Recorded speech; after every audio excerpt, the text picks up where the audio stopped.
قرآن مجید میں لکھا ہے کہ 1,24,000 پیغمبر آتے رہیں گے. ان کی شکل کیا ہوگی، ان کی بھاشا کیا ہوگی، ان کا روپ کیا ہوگا، ان کی زبان کیا ہوگی، وہ کس علاقے میں ہوں گے، وہ دنیا کے کسی علاقے میں آئیں گے، الگ الگ روپوں میں آئیں گے، اور اس دھرتی پہ جو بھی اناچار اور اتیاچار ہو رہا ہے مذہب کے نام پہ ہو رہا ہے، کم سے کم اس کو ٹھیک کریں گے. میں بھی اس بات کو مانتا ہوں. اس میں کوئی بات نہیں ہے کہ اگر قرآن شریف میں لکھا ہے تو لکھا ہوگا. مجھے لگتا ہے ٹھیک ہی بات لکھی ہوگی، کیونکہ ہم نے سمے سمے پہ بڑے سارے پیغمبر آتے ہیں. اب پیغمبر کا مطلب یہ نہیں ہوتا میرے بھائی کہ وہ قدورہ لگا کے آئے گا، چھوٹے بھائی کا پاجامہ بڑے بھائی کا کرتا پہنے ہوگا، گول ٹوپی لگائے گا، اللہ اللہ کی بات کرے گا، تسبیح اس کے ہاتھ میں ہوگی. یہ نہیں لکھا ہے اس میں. وہ ازبکستان میں ہو سکتا ہے، وہ اذربائیجان میں ہو سکتا ہے، وہ ہندوستان میں بھی ہو سکتا ہے.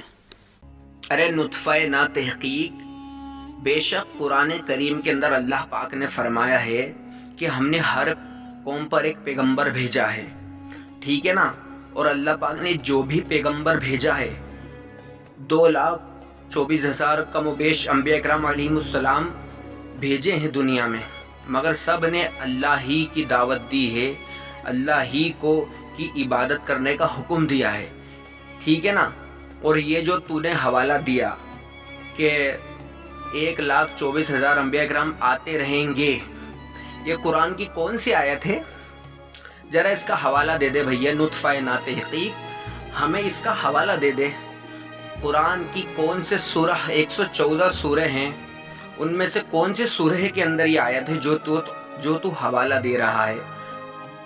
قرآن کی 6,666 آیتیں ہیں، ان میں سے وہ کون سی آیت ہے جس کا تو حوالہ دے رہا ہے؟ میں وہ حوالہ دے دے، ٹھیک ہے. اور دوسری بات یہ ہے کہ تو خود ہی تیرے بیان میں تضاد کر رہا ہے. پہلے تو بولیا قرآن شریف کے اندر آیا ہے کہ 1,24,000 انبیاء کرام آئیں گے، آتے رہیں گے، ٹھیک ہے نا. اور آگے کہتا ہے کہ ہاں ہو سکتا اگر قرآن میں آیا ہوگا تو یہ ہوگا، میں مانتا ہوں.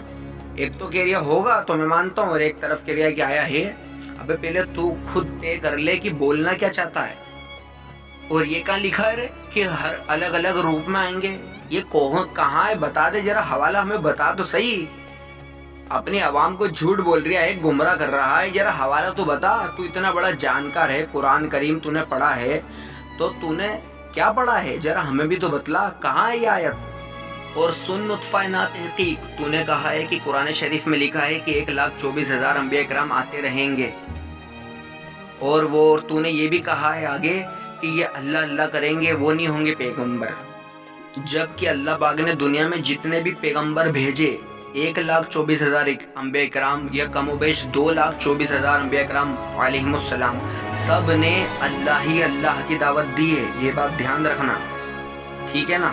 اور قیامت آ سکتی ہے مگر تو یہ حوالہ نہیں دے سکتا، یہ جو تو نے جھوٹ باندھا، ٹھیک ہے نا. اور آخری بات، اللہ پاک نے قرآن کریم کے اندر خود فرمایا ما کان محمد ابا احد من رجالکم ولکن رسول اللہ وخاتم النبیین.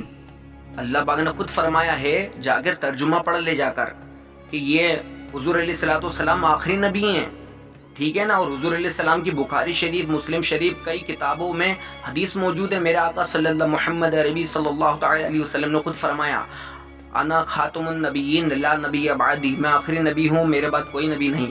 اور نبوت کا دروازہ بند ہو چکا، اب آئیں گے نہیں، آ چکے 2,00,000 کم و بیش 24,000 انبیاء کرام علیہم السلام. اب حضور علیہ السلام آخری نبی، اب کوئی نبی آنے والا نہیں. اور جو نبوت کا دعویٰ کرے وہ کافر اور مرتد ہے. اور سن، تم اگر یہ قرآن کریم کے اوپر جھوٹ بول کے سمجھتے ہو کہ ہم اسلام کو بدنام کر دیں گے، اللہ پاک نے واضح فرما دیا ہے اسی قرآن شریف کے اندر، جس قرآن شریف کا تو حوالہ دے رہا ہے، تو حوالہ دینے سے تو قاصر ہے. قیامت آ سکتی ہے مگر جو تو نے بات کری وہ قرآن سے ثابت نہیں کر سکتا، ٹھیک ہے نا. اور اللہ پاک نے خود فرمایا قرآن کریم میں کہ ہم نے اپنے نبی کو سچے دین کے ساتھ بھیجا، ہدایت کے ساتھ بھیجا، تاکہ تمام دینوں پہ اسلام دین کو غالب کر دے. اور ایک جگہ اللہ پاک نے خود فرمایا کہ اگرچہ برا مانے مشرک، یہ دین اسلام پوری دنیا پر غالب ہونے کے لیے آیا ہے. اگرچہ تمہارے جیسے لوگ چلتے ہیں، کتنی بھی شیطانی کوششیں کر لیں، یہ اسلام دین دنیا کے کونے کونے میں قابض اور نافذ ہو کے رہے گا انشاءاللہ.